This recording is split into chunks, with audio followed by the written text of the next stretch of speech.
Bismillahirrahmanirrahim. Assalamualaikum warahmatullahi wabarakatuh. Alhamdulillahirabbil alamin wassalatu wassalamu ala asrafil anbiya'i wal mursalin sayyidina Muhammadin wa ala alihi wa sahbihi ajmain, amma ba'd. Alhamdulillah sahabat beriman, kita bertemu kembali di channel ini, channel Solusi Islam. Tentunya dengan harapan sahabat-sahabatku semua dalam keadaan sehat, dalam keadaan dimudahkan rezekinya, dalam keadaan berbahagia.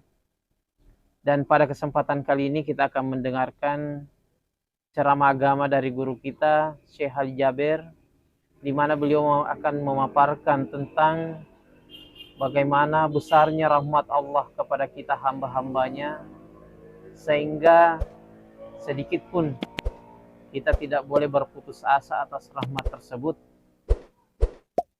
Untuk itu, mari kita dengarkan sampai dengan selesainya ceramah ini. Memang setiap Asmaul Husna, setiap nama Allah memiliki makna tersendiri. Bahkan kalau kita memperhatikan dalam Al-Quran, banyak Innallaha Sami'un Alim, ada juga Sami'un Basir, ada Sami'an Alima, Sami'an Basira, Ghafuran Rahima, dan semua memiliki makna tersendiri. Salah satu contoh sederhana, kalau kita misal artikan kata Asy-Syakur, alladhi yu'til ajral kathir bil amalil qalil. Bukan hanya Allah maha mensyukuri, tapi Allah membalas dengan amalan yang sedikit dengan pahala yang banyak. Itu salah satu arti dari syakur. Termasuk Al-Ghafur. Allah subhanahu wa ta'ala maha pengampun, maha penghapus dosa. Bahkan bagi Allah subhanahu wa ta'ala, yang termudah bagi Allah adalah mengampuni dosa kita. Jadi bagi Allah tidak berat. Bagaimana kita menyikapi nama-nama Al-Ghafur, sama kita juga tidak berat mengampuni dan memaafkan orang lain dengan tulus hati dan ikhlas. Sebagaimana bagi Allah subhanahu wa ta'ala sangat mudah untuk mengampuni dosa-dosa kita. Seberapapun dosa kita, sebesar apapun dosa kita, kalau kita selalu ingat Rabbighfirli, Allahumma ghfirli, dengan kata Ghafur, Allah subhanahu wa ta'ala, dengan apa yang kita yakini dari makna kalimat ini, Allah subhanahu wa ta'ala pasti akan mengampuni dosa-dosa kita. Beda sama orang yang berbuat dosa dan maksiat tapi dia merasa tidak bakal diampuni. Atau ada orang melihat saudaranya dalam berdosa, saudaranya jatuh dalam perbuatan maksiat, dan dia merasa aku sudah nasihati berapa kali, tapi orang itu tidak mau berubah, orang ini tidak mau bertaubat. Sampai satu saat dia berkata, kamu tidak bakal diampuni Allah. Oh, ini bahaya. Ini sudah istilahnya ikut campur dengan nama Allah subhanahu wa ta'ala Al-Ghafur. Allah subhanahu wa ta'ala hanya menghendak siapa yang diampuni dan siapa yang diazab. Siapa yang Allah mau maafkan, siapa yang tidak dimaafkan. Itulah alasan orang-orang yang sebagaimana Rasulullah SAW pernah menceritakan, ketika ada orang salih yang melihat saudaranya selalu dalam berbuat dosa maksiat, dan dia nasihati dia berapa kali tapi tidak ada berubah. Besok bertemu lagi masih berbuat dosa maksiat. Sampai yang ketiga kali dia sudah berani berkata, Allah tidak bakal ampuni dosamu. Allah subhanahu wa ta'ala disitulah marah, dan Allah subhanahu wa ta'ala berkata, man hadzal ladzi yata'allahu alai, siapa yang menjadikan dirinya Tuhan atasku? Akulah yang mengampuni dosa-dosa hambaku.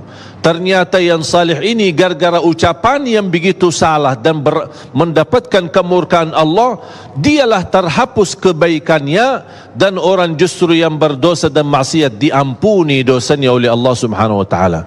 Hati-hati dalam kata Ghafur.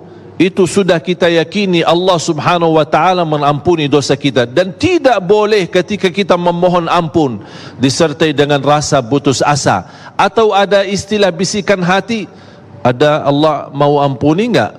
Allah berkenan ampuni dosa enggak? Berarti kita belum meyakini kalimat Al-Ghafur. Allah subhanahu wa ta'ala maha pengampun. Saya ada cerita jamaah sekalian, kesempatan untuk kita menhayati, dan saya yakin semuanya hafal 3 ayat terakhir suratul Baqarah.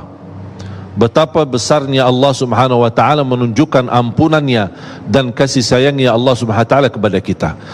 A'udzu billahi minasyaitonir rajim. Bismillahirrahmanirrahim.